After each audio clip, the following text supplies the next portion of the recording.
What is going on, Guardians, and welcome back to another Destiny gameplay video. In this video I'm going to be showing off this sniper rifle I picked up. It's the Antinomy sniper rifle from the new Monarchy, and I've been really screwed over by the packages. I've been opening up package after package in new Monarchy since TTK, and I've had zero luck in getting a weapon that I actually want. I wanted this sniper rifle and I wanted a good roll on that new Monarchy sidearm, but I've had neither of them drop. I just keep getting armor. So finally I said screw it, I'm gonna go ahead and just buy the vendor version, which honestly isn't terrible, and I'll show you the roll that comes on this sniper rifle just straight from the vendor, and it's not awful. Get a nice little phantom there. So you get the scout sight on it, which is obviously the one that I choose to use because it's the shorter zoom. It's got unflinching. It's got guerrilla fighter, which doesn't really work for snipers that well because I'm a mobile sniper. Obviously I'm using snapshot in the middle tree, but injection mold is also not a bad call. So this thing is actually pretty slick. I gotta say, first and foremost, and this is important to me, looks are important. So first and foremost, this thing looks beautiful. It is a great looking sniper rifle. Just holding it, you feel pretty BA just holding it, just looking at the paint job on it. It's a gorgeous sniper rifle. And here's a lot of people have been saying, you've been neglecting your warlock. Now I still play my warlock. Got a nice Slayer medal here, and I went for the 6th, the Reaper, but man, that timer is just so short. It's so hard to get that 6th kill before the time expires that you have to get it. But anyways, I ran around playing Rift quite a bit last night with some buddies from Resolute, and I was using the Antinomy the whole time. And I really dig this sniper rifle. I really do, honestly. And again, this is the same deal with the EFI Rua D.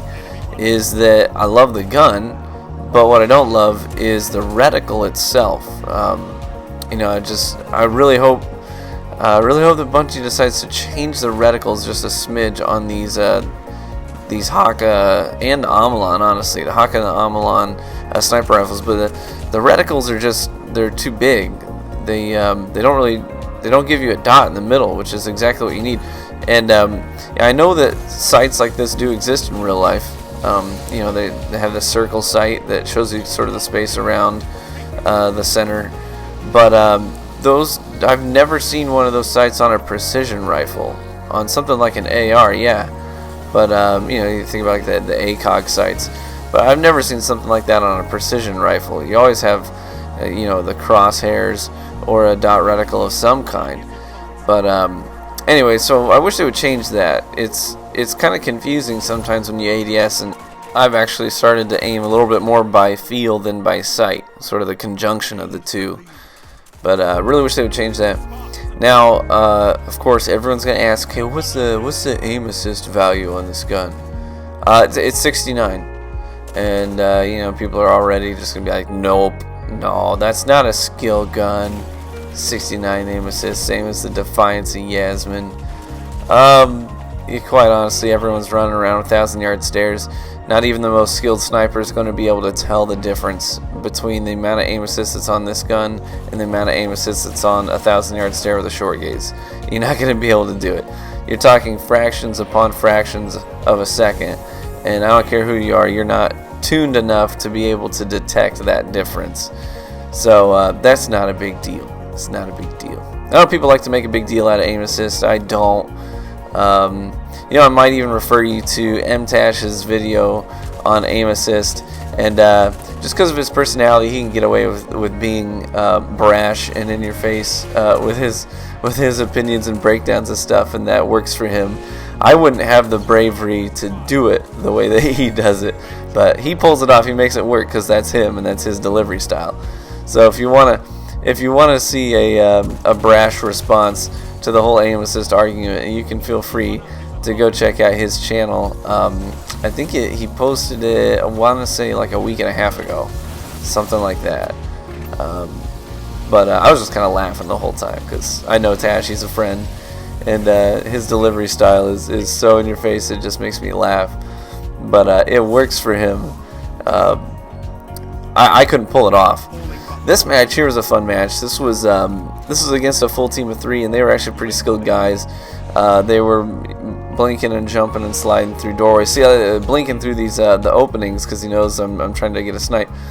They weren't dumb. They were playing pretty well, and they went on an early lead, but then we ended up coming back and making a push. I ended up with a 25 kill game and over a 2.0 KD. But I think the most fun I had in this particular match was actually, and I know this is really out of character for me, but I pulled out my super good advice, and I went to town. I legitimately went to town with my SGA.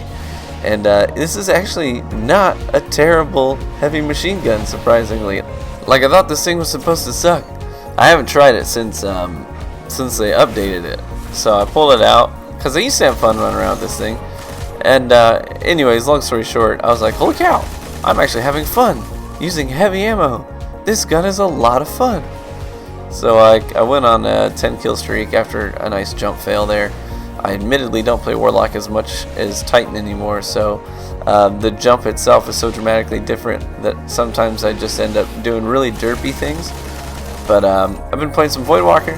I've been playing some the Stormcaller as well, and the Stormcaller I really enjoy in 6v6. You know, I rarely play 6v6, but playing Rift with some buddies last night, the Stormcaller just felt so good. It felt kind of dirty, but it felt so good.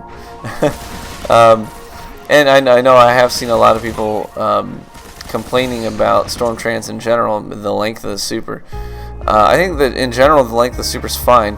Transcendence does sort of make it kind of cray-cray. And you know, I don't know, they may look at that, but Stormtrance does with Transcendence on it makes you sacrifice grenade and melee energy. Obviously, you have to have those things charged, so you have to be a little bit picky about when you use your super, and you have to sort of time it with your other abilities. So that kind of helps to balance it out a little bit. And then on top of that, I feel really, really weak in Sword Trance. Like, you can kill a Storm Trance Warlock pretty easily. It really doesn't take a whole lot to put him down. But honestly, I don't know that I could speak to its balance. I think there are other things in the game that would be a much higher priority for me than Storm Trance being balanced. There are some other things that are way up on the priority list, and Storm Trance is nowhere near the top.